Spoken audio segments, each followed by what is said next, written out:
kelas lesson yang lepas tu yang kita baru belajar, kita dah belajar tentang gizi seimbang. Maksudnya kita kena makan makanan yang seimbang dari segi dua. Satu ialah semua kelas makanan, maksudnya makanan kita mengandungi semua kelas makanan, dan kita patutnya makan mengikut kuantiti yang sepatutnya. Okay, jadi yang tu adalah gizi seimbang. Jadi kalau kita mengamalkan gizi seimbang ni, maka badan kita akan jadi sihat dan kita selalu segar. Okay, jadi itu adalah kebaikan kalau kita makan gizi seimbang. Okay, hari ini kita sambung tengok pula kesan pengambilan jumlah kalori yang tidak menempati keperluan. Maksudnya kita makan makanan tapi dia sebenarnya tidak menempati keperluan. Maksudnya tidak, gizi kita tu, pemakanan kita adalah tidak seimbang. Okay, jadi dia, apakah kesan dia? Okay, apakah kesan daripada gizi yang tidak seimbang tu? Okay, iaitu kita tengok seterusnya, apakah masalah kesihatan? Okay, masalah kesihatan kalau kita mengamalkan pemakanan yang tidak seimbang ataupun gizi yang tidak seimbang. Okay, kita tengok masalah yang pertama. Okay, masalah pertama kita panggil obesity. Okay, obesity. Jadi apakah obesity? Iaitu kalau kita makan makanan yang nilai kalorinya terlalu tinggi. Nilai kalori seperti yang kita tengok sebelum ni. Kalau kita makan makanan yang berlemak itu terlalu banyak. Okay, jadi semakin tinggi nilai kalori ni daripada makan lemak, seperti yang cikgu terang minggu lepas, iaitu dia akan menyebabkan apa? Penghasilan lemak yang tebal di bawah kulit, ataupun maksudnya dia akan menjadi terlalu gemuk. Okay, terlalu gemuk. Jadi kita panggil keadaan ni sebagai obesity. Okay, iaitu makanan yang nilai kalorinya terlalu tinggi dan dia tidak guna. Okay, nilai kalori ataupun tenaga daripada makanan itu. Jadi kesan dia kalau kita tengok ni, dia akan meningkatkan risiko, risiko yang tinggi menghadap penyakit seperti diabetes, iaitu kencing manis, diabetes mellitus. Lepas tu arteriosklerosis, nanti cikgu akan terang ni, dan tekanan darah tinggi. Maksudnya seseorang yang terlalu gemuk ataupun obes, maka dia akan mengalami kesan ini. Okay, kita tengok yang nombor 2. Nombor 2 kita panggil sebagai anoreksia nervasa. Anoreksia nervasa ni sebenarnya dia terbalik daripada obesity. Obesity tadi kita kata dia makan makanan yang nilai kalori terlalu tinggi ataupun makan terlalu banyak yang berlemak. Tapi yang anoreksia ni pula terbalik, iaitu bagi orang ni biasanya perempuan lah, berlaku banyak kepada perempuan, iaitu mungkin dia nak kuruskan badan. Dia nak kuruskan badan dan dia akan mengawal supaya dia tidak makan, ataupun dia selepas makan dia sengaja muntah. Muntah keluar makanan itu, ataupun kita panggil keengganan. Dia tak enggan, dia tak mau. Keengganan seseorang individu makan kerana terlalu risau akan kenaikan berat badan. Dia nak kuruskan badan saja. Jadi maksudnya dia akan menyebabkan satu kita panggil penyakit psikologi, iaitu dia tak mau makan ataupun dia lepas makan dia akan muntah dan akhirnya dia akan tidak berniat untuk makan langsung.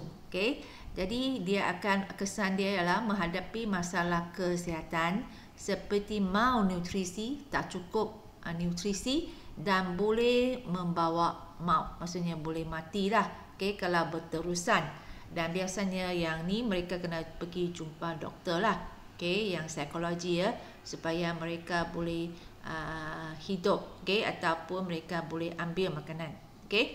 Lepas tu yang nombor 3 seterusnya, iaitu kita panggil arteriosklerosis. Arteriosklerosis ataupun kita panggil di sini arteriosklerosis. Arteriosklerosis ni adalah satu penyakit yang berlaku pada dinding saluran darah kita. Kalau ini, katakan ini saluran darah kita, iaitu kalau kamu makan makanan yang kolesterolnya terlalu tinggi, kolesterol, maka kolesterol ni akan melekat pada dinding kamu, dinding saluran darah kamu.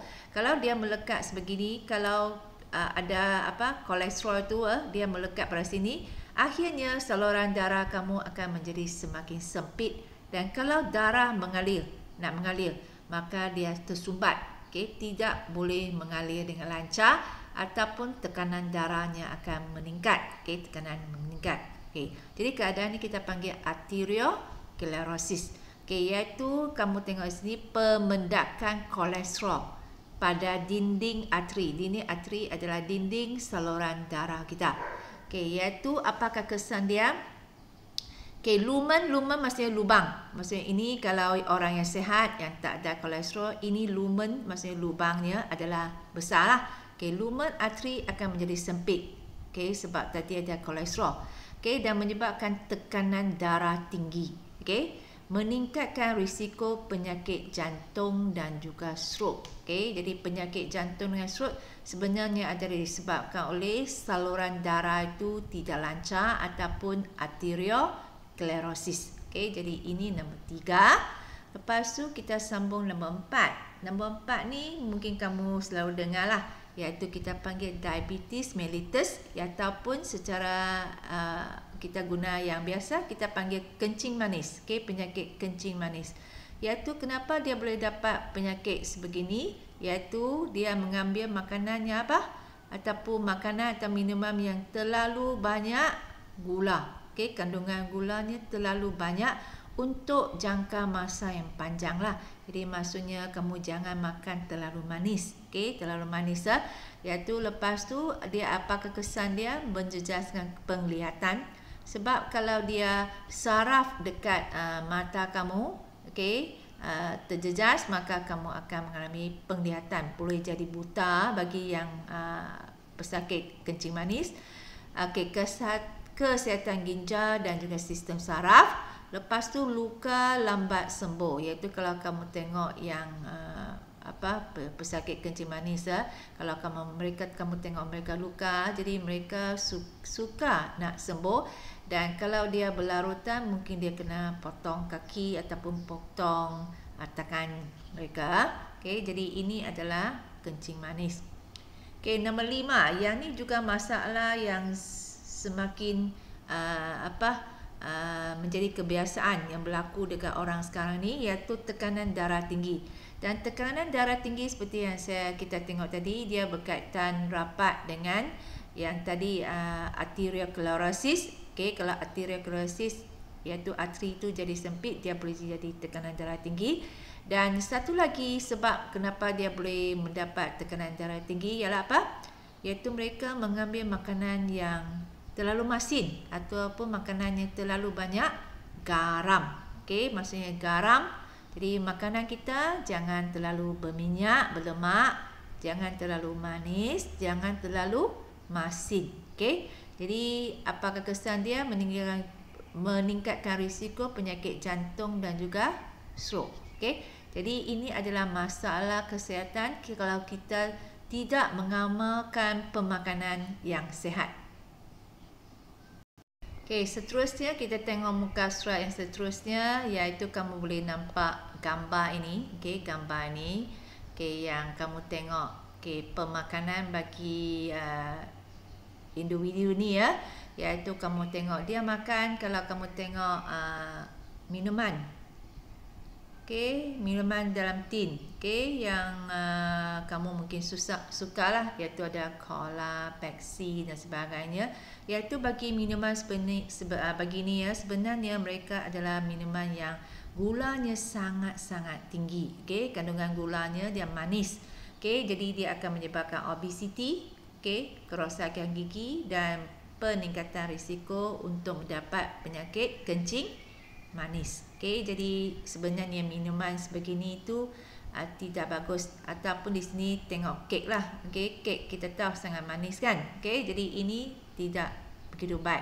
Lepas tu kita tengok yang makanan yang tibis. Makanan tibis. Iaitu kamu keropok dan sebagainya. Sebenarnya makanan ni tidak mengandungi kandungan berkhasiat. Okey, jadi maksudnya makan makanan seperti ini, dan biasanya makanan seperti ini sangat masin, okey, sangat masin ya. Jadi sebenarnya tidak baguslah kalau kita makan tibis yang terlalu banyak. Okey, lepas tu kita tengok seterusnya pewarna dan pemanis tiruan dan menyebabkan, okey, iaitu kamu makan makanan yang ada banyak warna yang menarik, okey, mungkin merah, orange dan sebagainya, warna-warna yang elok. Sebenarnya warna itu bukan warna semula jadi. Okey, kalau kamu guna pandan, katakan daun pandan untuk buat kek, itu adalah warna semula jadi.